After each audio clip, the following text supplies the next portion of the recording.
ರಾಜ್ಯ ಸರ್ಕಾರ ಪ್ರತಿಭಟನೆಯನ್ನ ಮಾಡ್ತಿದೆ. ಇದೇ ಮೊದಲು ಅನ್ನುವಂಥದ್ದು ಕಾಣುತ್ತೆ. ನಮ್ಮ ಜೊತೆ ಇದ್ರ ಬಗ್ಗೆ ಮಾತಾಡಲಿಕ್ಕೆ ನಮ್ಮ ಹರಿಪ್ರಸಾದ್ ಅವರಿದ್ದಾರೆ. ಸರ್, ಕೇಂದ್ರ ಸರ್ಕಾರದ ವಿರುದ್ಧ ರಾಜ್ಯ ಸರ್ಕಾರ ದೆಹಲಿಯಲ್ಲಿ ಇದೇ ಮೊದಲ ಬಾರಿಗೆ ಈ ಥರದೊಂದು ಪ್ರತಿಭಟನೆ ಅಂತ ಕಾಣುತ್ತೆ. ಇದಕ್ಕೆ ನೀವೇನು ಹೇಳ್ತೀರಿ? ಯಾಕಂದರೆ 1ನೇ ತಾರೀಕು ರಾಷ್ಟ್ರದ ವಿತ್ತ ಮಂತ್ರಿಗಳು ಏನು ಬಜೆಟ್ ಮಂಡನೆ ಮಾಡಿದ್ದಾರೆ ಅದರಲ್ಲಿ ಸಂಪೂರ್ಣವಾಗಿ ಕರ್ನಾಟಕ ರಾಜ್ಯವನ್ನು ಕಡೆಗಣಿಸಿದ್ದಾರೆ. ಅದರ ವಿರುದ್ಧ ಪ್ರತಿಭಟನೆ ಒಂದು ರೀತಿಯ ಮಲತಾಯಿ ಧೋರಣೆಯನ್ನು ಅನುಸರಿಸ್ತಕ್ಕಂಥ ಕೇಂದ್ರ ಸರ್ಕಾರದ ವಿರುದ್ಧ ಈ ಒಂದು ಪ್ರತಿಭಟನೆಯನ್ನು ಮಾಡ್ತಾ ಇದ್ದಾರೆ. ಇದು ಮೊದಲನೇ ಬಾರಿಗೆ ಮಾಡ್ತಾ ಇದ್ದಾರೆ. ನಾವು ಅಲ್ಲೂ ಸಹ ಮಾಡ್ಬೋದಿತ್ತು.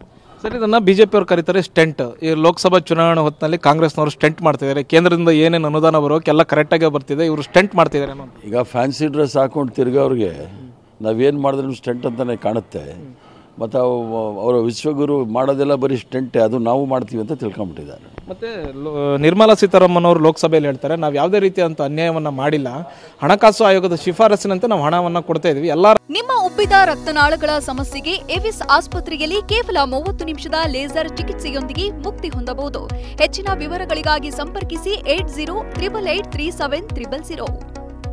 ರಾಜ್ಯಗಳಿಗೂ ಕೊಡ್ತಾ ಇದ್ರಿ, ತಾರತಮ್ಯವನ್ನು ನಾವು ಮಾಡ್ತಿಲ್ಲ ಅನ್ನುವಂಥದ್ದು ಹೇಳ್ತೇವೆ. ಹಣಕಾಸು ಆಯೋಗದವರು ಅವ್ರ ರೀತಿಯಲ್ಲೇ ಕೊಡ್ತಾ ಇದ್ದಾರೆ. ಕೊಡೋದ್ರೂ ಸಹ ಕಮ್ಮಿ ಯಾಕೆ ಮಾಡಿದ್ದಾರೆ ಅಂತ ನಾವು ಕೇಳ್ತಾ ಇದ್ದೀವಿ. ಅದನ್ನು ಬೇರೆ ರಾಜ್ಯಗಳಿಗೆ ಯಾಕೆ ಕಮ್ಮಿ ಮಾಡಲಿಲ್ಲ? ಈಗ ನಾವು 100 ರೂಪಾಯಿ ಕೊಟ್ಟರೆ ನಮ್ಗೆ 13 ರೂಪಾಯಿ ಸಿಗ್ತಾ ಇದೆ. ಬೇರೆ ರಾಜ್ಯಕ್ಕೆ 100 ರೂಪಾಯಿ ಕೊಟ್ಟರೆ 900 ಬಿಹಾರಿಗೆ ಸಿಗುತ್ತೆ, 1000 ಮೇಲೆ ಅರುಣಾಚಲಕ್ಕೆ ಸಿಗುತ್ತೆ. ಅರುಣಾಚಲಕ್ಕೆ ಕೊಡಲಿ, ಅದು ಉತ್ತರ ಪೂರ್ವ ರಾಜ್ಯದಲ್ಲಿ. ಬಿಹಾರ, ಉತ್ತರ ಪ್ರದೇಶ, ಮಧ್ಯಪ್ರದೇಶ, ಗುಜರಾತ್ಗೆ ಯಾಕೆ ಅಷ್ಟೊಂದು? ಕರ್ನಾಟಕ ರಾಜ್ಯವನ್ನು ಪೂರ್ಣವಾಗಿ ಕಡೆಗಣಿಸ್ತಾ ಇದ್ದಾರೆ. ಅದಕ್ಕೆ ಪ್ರತಿಭಟನೆ. ಈಗ DK ಸುರೇಶ್ ಅವರು ಕೊಟ್ಟಂಥ ಹೇಳಿಕೆಯನ್ನು ಸಮರ್ಥಿಸ್ಕೊಳ್ಳಿಕ್ಕಾಗಿ ಡ್ಯಾಮೇಜ್ ಕಂಟ್ರೋಲ್ಗಾಗಿ ಈ ಒಂದು ಪ್ರತಿಭಟನೆಯನ್ನು ಮಾಡ್ತಿದ್ದಾರೆ ಅನ್ನುವಂಥದ್ದು. ಅದ್ರ ಬಗ್ಗೆ ನಾನು ಏನು ಹೇಳಲಿಕ್ಕಾಗೋದಿಲ್ಲ. ನೀವು ಅಧ್ಯಕ್ಷರು, ಮುಖ್ಯಮಂತ್ರಿಗಳು ಬರ್ತಾರೆ, ಅವ್ರನ್ನ ಕೇಳಿದ್ರೆ ಅದಕ್ಕೆ ಉತ್ತರ ಸಿಗುತ್ತೆ. ಮತ್ತು ಇನ್ನು ಮುಖ್ಯವಾಗಿ ಪ್ರತಿಭಟನೆ ಅನ್ನುವಂತಹದ್ದು, ಅದು ದೆಹಲಿಯಲ್ಲಿ ಬಂದು ಪ್ರತಿಭಟನೆ ಮಾಡುವಂಥದ್ದು ಇದು ಫಸ್ಟ್ ಟೈಮ್ ಅನ್ನುವಂಥದ್ದು ಕಾಣುತ್ತೆ. ಈ ಥರದ್ದು ದೆಹಲಿಗೆ ಬಂದು ಪ್ರತಿಭಟನೆ ಮಾಡುವಂಥ ಅಗತ್ಯ ಇತ್ತಾ? ಅಂದರೆ ಬೇರೆ ಬೇರೆ ಮಾರ್ಗಗಳಿದ್ದು ಪ್ರತಿಭಟನೆ ಮಾಡಲಿಕ್ಕೆ ಅಂತ. ನಾವು ಅಲ್ಲೂ ಸಹ ಪ್ರತಿಭಟನೆ ಮಾಡಬಹುದು.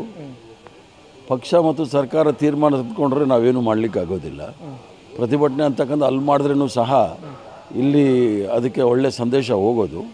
ಇಲ್ಲಿ ಹಮ್ಮಿಕೊಂಡಿದ್ದಾರೆ ಸರ್ಕಾರ ಮತ್ತು ಪಕ್ಷ. ಅದು ಏನಾಗುತ್ತೆ ನೋಡೋಣ ಮುಂದೆ. Okay sir, thank you sir. ಇದು BK ಹರಿಪ್ರಸಾದ್ ಅವರ ಮತ್ತು ಕ್ಯಾಮ್ರಾ ಪರ್ಸನ್ ಅಜಯ್ ಜೊತೆಗೆ ಹರೀಶ್, TV9 ನವದೆಹಲಿ.